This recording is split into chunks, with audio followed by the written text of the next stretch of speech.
Assalamualaikum warahmatullahi wabarakatuh. Kembali lagi di series Belajar Golang dan di series ini kita sudah sampai di episode yang keenam. Nah, di episode yang keenam ini apa sih yang akan kita pelajari? Di sini teman-teman akan belajar tentang array. Kita lihat learning outcome-nya. Setelah teman-teman nonton video ini, teman-teman akan dapat memahami yang pertama pengenalan array, yang kedua cara membuat array atau inisialisasi array, dan yang ketiga cara mengakses nilai array, yang keempat mengubah nilai array, dan yang terakhir cara untuk melakukan looping dari sebuah array. Nah, kita akan bahas dulu dari yang paling basic yaitu pengenalan array. Array ini adalah sebuah kumpulan nilai yang biasanya disebut dengan elemen yang bertipe data sama. Jadi dalam array ini tipe datanya sama semua. Misalnya integer, boolean, string gitu ya. Jadi itu untuk pengertian array. Nah, array ini juga kita temukan di bahasa pemrograman yang lain. Misalnya di JavaScript, di PHP, di Ruby, di TypeScript, di Java, dan di bahasa-bahasa yang lain. Nah, kalau di Golang ini, array itu memiliki ukuran yang tetap, sehingga nilai yang dapat kita simpan itu ya nggak boleh melebihi nilai array-nya gitu. Misalnya kita kasih ukurannya itu 10, berarti kita nggak bisa nyimpan nilai lebih dari 10 gitu ya. Nah, ini untuk definisi array atau pengertian lebih lanjut array yang ada di Golang. Oke, kemudian kita akan coba bikin sebuah array. Nah, gimana sih caranya gitu? Nah, di sini kita lihat ya.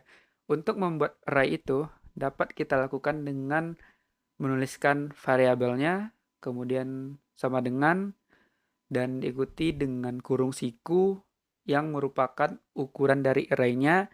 Kemudian setelah itu ada tipe datanya, dan setelah tipe data ada kurung kurawal. Nah, di dalam kurung kurawal itulah kita tulis nilai atau elemen dari array. Dan setiap nilai itu dipisahkan oleh tanda koma.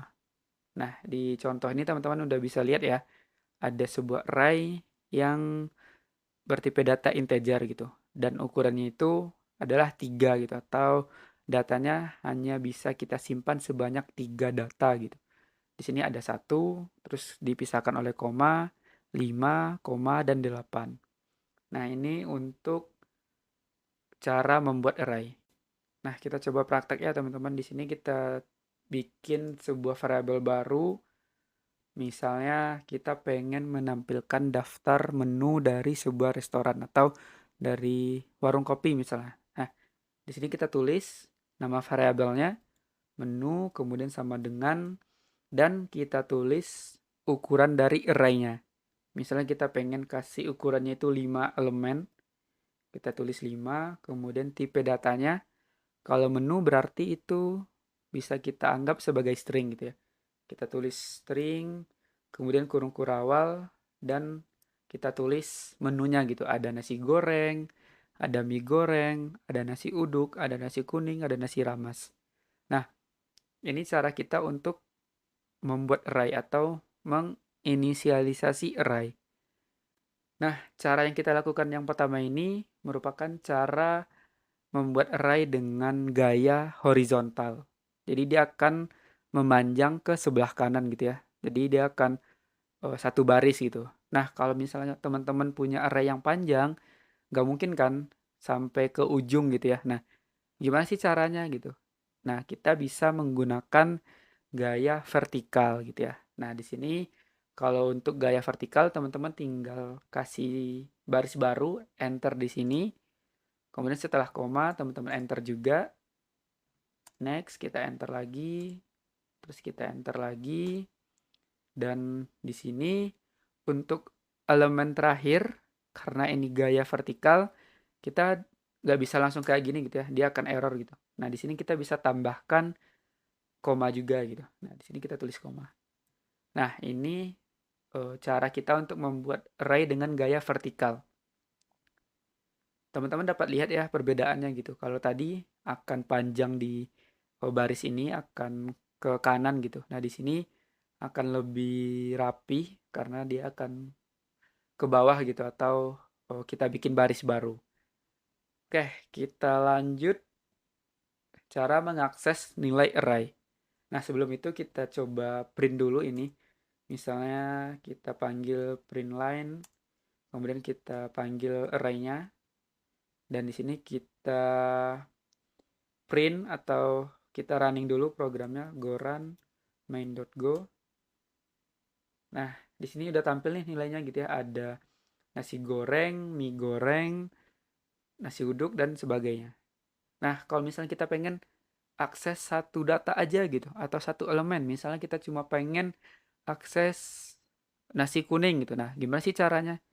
Nah, untuk melakukan hal itu, kita bisa lihat di sini ya. Jadi, untuk mengakses suatu elemen atau nilai yang spesifik, kita dapat mengaksesnya itu menggunakan yang namanya index array. Nah, pengertian dari index array itu adalah sebuah angka yang merujuk ke elemen yang ada di dalam array itu. Jadi bisa kita bayangkan indeks ini sebagai nomor teleponnya gitu. Misalnya kita pengen nelpon orang nih gitu ya. Jadi kita perlu tahu dulu nih nomor teleponnya gitu. Atau kita pengen uh, ngenelpon teman kita gitu. Kita perlu tahu nomor teleponnya gitu. Nah, ini terkait dengan indeks. Kemudian di golang ini sebuah indeks array itu dimulai dari angka 0. Kalau di bahasa pemrograman yang lain, mayoritas mungkin dimulai dari 0 juga, tapi ada juga bahasa pemrograman yang dimulai dari 1. Nah, untuk digolang dimulai dari 0. Oke, kita coba praktek. Misalnya teman-teman pengen akses elemen nasi kuning gitu. Berarti kita tinggal hitung nih. Nasi goreng ini indeksnya 0, mie goreng 1, 2, 3 gitu ya. Berarti untuk nasi kuning indeksnya 3. Di sini kita tulis 3. Kita running lagi. Go run main.go. Terus kita enter. Nah, di sini udah tampil nih sebuah teks yaitu nasi kuning. Nah, ini sangat sederhana ya, teman-teman. Untuk mengakses elemen dari golang, kita tinggal tulis indeksnya gitu. Oke, next. Cara untuk mengubah nilai dari sebuah array. Nah, untuk mengubah nilai dalam array itu, kita cukup melakukan hal yang sangat sederhana gitu ya.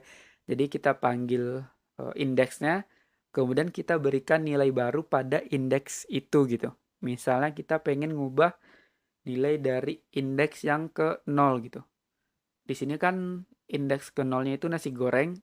Nah, kita pengen ngubah nih nasi goreng jadi nasi bungkus misalnya atau nasi ampera gitu ya. Nah, di sini kita tinggal tulis menu, kemudian indeksnya, terus kita tulis nilai yang baru gitu. Misalnya kita ubah nasi goreng jadi nasi ampera gitu, ampera Padang misalnya. Nah, terus kita coba running lagi. Di sini kita ubah dulu jadi indeks 0. Kita jalankan lagi. Nah, di sini akan berubah nih teksnya gitu ya. Yang sebelumnya itu nasi goreng, karena di sini kita udah ubah jadi nasi ampera, dan di terminalnya juga udah berubah gitu ya. Cukup gampang kan teman-teman? Nah, kalau misalnya teman-teman mengubah nilai yang indeksnya nggak ada atau melebihi ukuran array-nya, misalnya di sini indeksnya itu maksimal 4 gitu ya. Terus teman-teman kasih 5 di sini. Nah, dia akan error gitu. Di sini ada message invalid argument. Index 5 out of bounds gitu. Jadi maksudnya adalah indeks 5 nih nggak ada gitu. Apa sih yang mau diubah gitu. Jadi indeks 5 ini nggak ada di array-nya, dan kita juga nggak bisa ngubah nilai yang indeksnya aja nggak ada gitu. Oke, ini cara kita untuk mengubah nilai array. Oke, gampang ya. Kita lanjut dulu, yaitu looping sebuah array. Nah, untuk melakukan looping itu kita dapat menggunakan dua jenis looping, yaitu ada for dan juga ada for range gitu. Oke, Kita langsung praktek aja seperti biasa.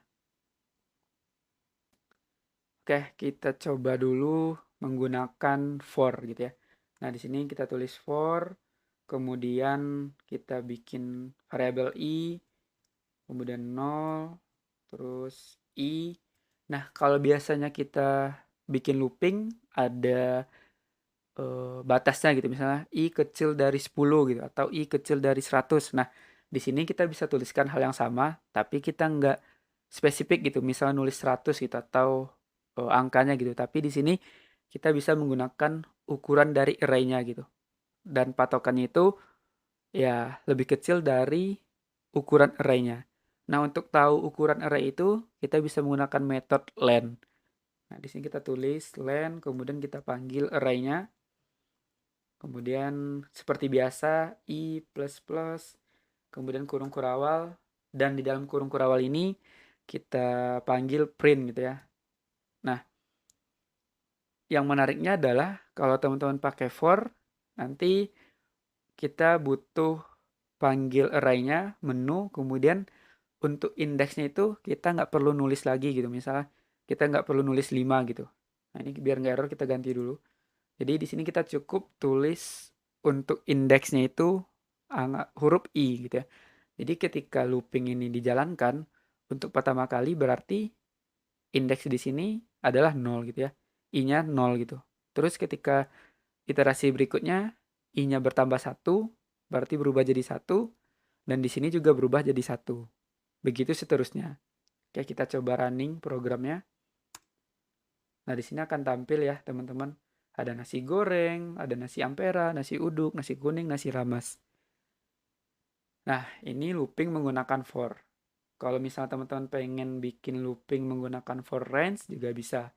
Kita tulis for, kemudian kita bikin variabel i, kemudian value, dan selanjutnya kita tulis range gitu ya. Dan nggak lupa juga kita panggil array-nya. Dan seperti biasa, kita bikin kurung kurawal. Dan di dalam ini kita bisa print gitu. Nah, di sini kita bisa panggil variabel i, ini untuk indeksnya, dan value ini untuk nilainya gitu. Nah, kita coba running lagi di terminal, kita akan lihat hasilnya. Nah, di sini akan terlihat perbedaannya ya. Kalau misalnya kita pakai for, nggak ada indeksnya, cuma ada nilainya, nasi goreng, nasi ampera gitu. Nah, kalau kita pakai for range, di sini ada indeksnya. Misalnya indeks ke 0 itu nasi goreng, indeks ke 1 itu nasi ampera. Terus kalau misalnya teman-teman nggak pengen pakai indeksnya, gimana caranya gitu. Nah, di sini kita bisa hapus i-nya, dan di sini karena variabel i ini nggak kita pakai, kita bisa ngubahnya itu menjadi underscore. Jadi underscore ini merupakan cara kita untuk tidak menggunakan variabel gitu, karena si for range ini dia mengembalikan dua variabel, ada variabel untuk indeksnya dan juga ada untuk value-nya. Karena indeksnya nggak kita pakai, berarti kita bisa hapus variabelnya itu gitu atau nggak kita gunakan. Nah, caranya adalah kita menggunakan underscore ini gitu. Terus kita coba running lagi, hasilnya akan sama seperti for. Ada nasi goreng, nasi ampera, dan indeksnya udah nggak ada. Oke, ini terkait dengan looping di array. Nah, gampang kan teman-teman?